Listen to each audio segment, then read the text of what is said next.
Hi friends, जय जगन्नाथ। आपण मैंने समस्त केमती अच्छे आशा करुँच भलरे थे। आज आम कथा गोटे प्रसंग उपरे जोटा हूँ महादेव शिवों उपरे। कौन महादेव शिवों उपरे? महादेव शिव कहीं महादेव अलगा तो देवता माने देव, महादेव कहीं महादेव आम से कथा कहवा। शिवों बाबद स्पेशली किसी कथा आम आज हवा।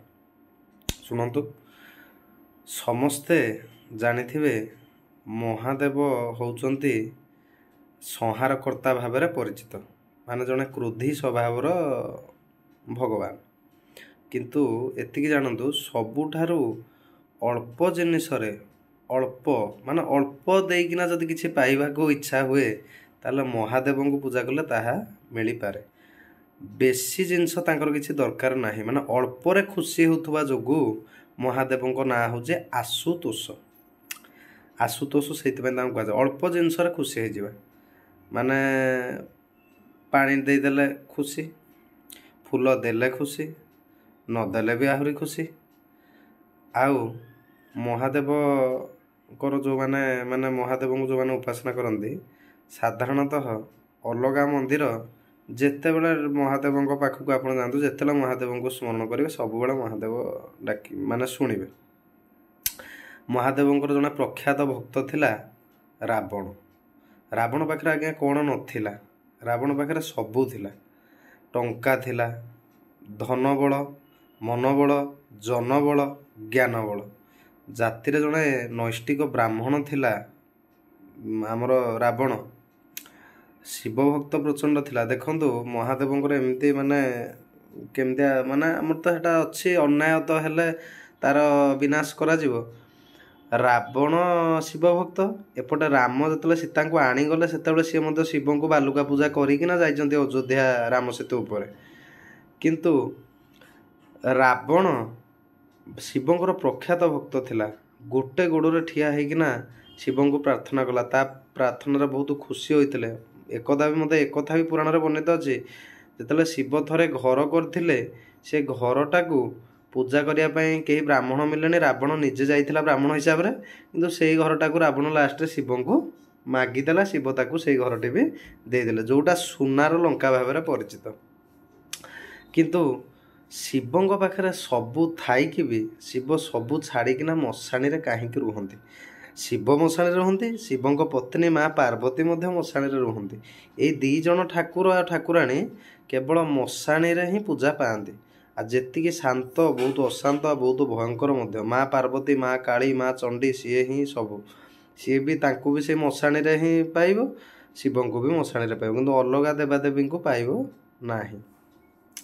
सबु लोक तो आमर शिव मंदिर जाउछन्ति, भगवान मागिछन्ति प्रभु मोर घर कर दियो, प्रभु मोर मो पुआ चाकरी पाई जाऊ, प्रभु मोर कि टंका पैसा कर दियो। किंतु एक्चुअली शिव कौन बहुत लोक जानती ना। रावण भी सेमती सब मागिकिना शिव को पाइथिला।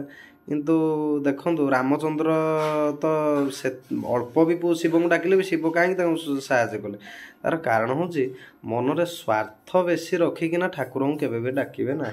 भगवान जानिछन्ति, भगवान जन्म देइछन्ति माने जेबे भी हेले तमे चलिबा खाइबा जो बाटरे हेले ऊपर वाला ता व्यवस्था करदेबे। किंतु लोक चाहते मु सबुठु ऊपर रहिबी, सबुठु बड़ हेबी, से जिनस गुड़ाक आदौ भल नुहे। आ शिवों पाखे सबू थाई सबू छाड़ी मशाण रही से कथार अच्छी सबू छाड़ी छुड़ी दे शिव पलैले नंगला हुई।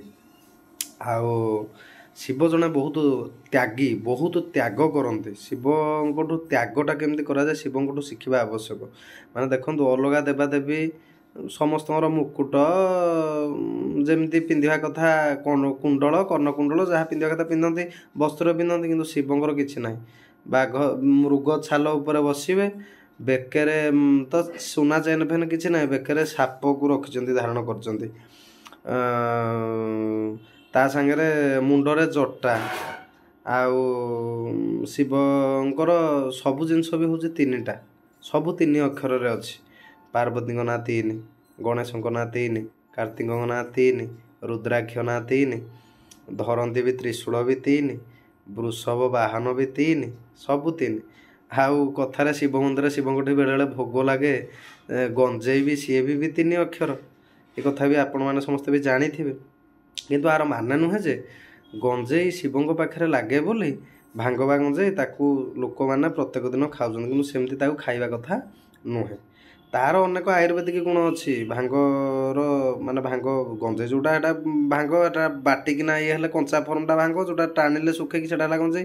କିନ୍ତୁ ତାର ବି ଆୟୁର୍ବେଦିକ ଗୁଣ ଅଛି, କିନ୍ତୁ କେମିତି ସେଟା ଅଳ୍ପ ମାତ୍ରାରେ କେବେ କେବେ ଯଦି ଜଷ୍ଟ ଟିକେ ଟିକେ ଯଦି ଖାଇବା ହୁଏ ତାହେଲେ ଦେହର ବିଷାକ୍ତ ଜିନିଷକୁ ମାରିକିନା ଦେହର ରୋଗ ପ୍ରତିରୋଧ ଶକ୍ତି ଟିକେ ବଢ଼େ ଆଉ ହଜମ ଶକ୍ତିକୁ ମଧ୍ୟ ବୃଦ୍ଧି କରାଏ। କିନ୍ତୁ ଲୋକମାନେ ତାକୁ ରେଗୁଲାର ନିଶା ହିସାବରେ ଖାଉଛନ୍ତି, ସେଟା ଠିକ୍ ନୁହେଁ। ଯଦି ସେମିତି ହେଲେ ଶିବ ତାକୁ ଖାଉଥିଲେ, ଶିବଙ୍କ ଘର ଦ୍ୱାର ଛାଡ଼ିକି ସବୁ ଯାଇକି ଶ୍ମଶାନରେ ରହୁଥିଲେ, ଲୋକମାନେ ଯାଇକି ଶ୍ମଶାନରେ ରହୁନାହାନ୍ତି। ସେଟା କଥା ନୁହେଁ, ପ୍ରତ୍ୟେକ ଦିନ ସେଟା ତ ନିଶା ଦ୍ରବ୍ୟ, ତାକୁ ଖାଇବା ଠିକ୍ ନୁହେଁ। ଆଉ ଗୋଟେ ଜିନିଷ ହେଲା, ଶିବ ଯେତେବେଳେ ସମୁଦ୍ର ମନ୍ଥନ ଆମର ହେଲା, ଏ କଥା ବି ଆପଣ ଜାଣିଥିବେ, ଯେତେବେଳେ ସବୁ ଦେବାଦେବୀ ରାକ୍ଷସ ହୀରା ଲୀଳା ମୋତି ମାଣିକ ଯାହା ବାହାରିଲା ସମସ୍ତେ ସବୁ ନେଇଗଲେ, କିନ୍ତୁ ଲାଷ୍ଟ ବେଳକୁ ଯେତେବେଳେ ବିଷଟା ବଳିଲା କେହି ନେବା ପାଇଁ ରାଜି ହେଲେ ନାହିଁ। ନା ବ୍ରହ୍ମା ନେଲେ, ନା ବିଷ୍ଣୁ ନେଲେ, କୌଣସି ଦେବାଦେବୀ ସାହସ କଲେ ନାହିଁ। ସମସ୍ତେ ଗଲେ ମହାଦେବଙ୍କ ଶରଣକୁ, କହିଲେ ଆକୁ କେହି ନେଇପାରିବେନି, ଯଦି ନେବେ ଶିବ ଦେବତା ହିଁ ନେବେ। ଶିବଙ୍କୁ ଯେତେବେଳେ ଦିଆଗଲା, ଶିବ କିଛି ନ ଭାବିକିନା ସାଙ୍ଗେ ସାଙ୍ଗେ ପିଇଦେଲେ। କିନ୍ତୁ ଯେତେବେଳେ ପିଇଲେ ତାଙ୍କର ସେ କହିଲେ ଯଦି ଭିତରେ ରାମ ଅଛନ୍ତି, ଆମ ଶରୀରଟାରେ କ'ଣ ରାମ ହରି ଅଛନ୍ତି, ଯଦି ଭିତରକୁ ଦେଇଦେବି ତାହେଲେ ରାମଙ୍କ ଶରୀର ଉପରେ କ୍ଷତି ପଡ଼ିବ, ଯଦି ବାହାରେ ପକାଇଦେବି ତାହେଲେ ଏଇଟା ଏତେ ଗରଳ ବିଷ ଯେ ସୃଷ୍ଟି ମଧ୍ୟ ଧ୍ୱଂସ ହେଇଯିବ।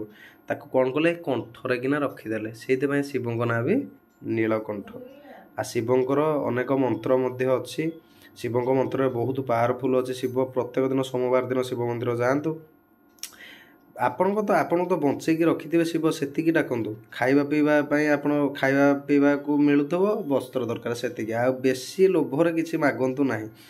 ଆଉ ବେଶୀ ବଡ଼ ହେଇକି କ'ଣ ହେବ, କ'ଣ ମିଳିବ? ଆଉ ଶିବଙ୍କର ଗୋଟେ ମହାମୃତ୍ୟୁଞ୍ଜୟ ମନ୍ତ୍ର ଜାଣିଥିବେ, ଏଇଟା ବହୁତ ପାୱାରଫୁଲ୍ ମନ୍ତ୍ର। ଓମ୍ ତ୍ରୟମ୍ବକମ୍ ଯଜାମହେ ସୁଗନ୍ଧିଂ ପୁଷ୍ଟିବର୍ଦ୍ଧନମ୍ ଉର୍ବାରୁକମିବ ବନ୍ଧନାତ୍ ମୃତ୍ୟୁର୍ମୁକ୍ଷମ ଅମୃତାତ୍, ଏଇଟା ତ ସମସ୍ତେ ଜାଣିଥିବେ। ଆହୁରି ମଧ୍ୟ ଅନେକ ଅଛି। କର୍ପୂର ଗୌରମ୍ କରୁଣାବତାରମ୍ ସଂସାର ସାରଂ ଭୁଜଗେନ୍ଦ୍ରହାରମ୍ ସଦା ବସନ୍ତମ୍ ହୃଦୟାରବିନ୍ଦେ ଭବଂ ଭବାନୀ ସହିତମ୍ ନମାମି। ଆଉ ମଧ୍ୟ ଅଛି ଶିବ ପଞ୍ଚାକ୍ଷର ସ୍ତୋତ୍ରମ୍, ଆମର ଦିବ୍ୟକୁଣ୍ଡଳ ହାରମ୍ ଉଜ୍ଜ୍ୱଳ ମସ୍ତକ ଉଜ୍ଜ୍ୱଳ ଲଳିତମ୍ ଗାଢ଼ କୁନ୍ତଳ ନେତ୍ରମ୍ ଉଜ୍ଜ୍ୱଳ ଚନ୍ଦ୍ର ଶୀତଳ ଭାସିତମ୍ ହସ୍ତ ନିର୍ମଳ ଦଣ୍ଡ ତ୍ରିଶୂଳ ବାହାଲେ କମଳ ଧାରିତମ୍ ହେ ଶିବାପତି ପାର୍ବତୀପତି ତ୍ରାହିମାଂ ଭବ ସାଗର। ଏମିତି ଅଛି, ବହୁତ ମନ୍ତ୍ର ଅଛି। ହଉ, ଆଜି ପାଇଁ ତ ଏତିକି। ଯଦି ଭିଡ଼ିଓଟି ଭଲ ଲାଗିଥାଏ ଭିଡ଼ିଓଟିକୁ ଲାଇକ୍ କରିବେ, ଚ୍ୟାନେଲଟିକୁ ସବସ୍କ୍ରାଇବ୍ କରିବେ।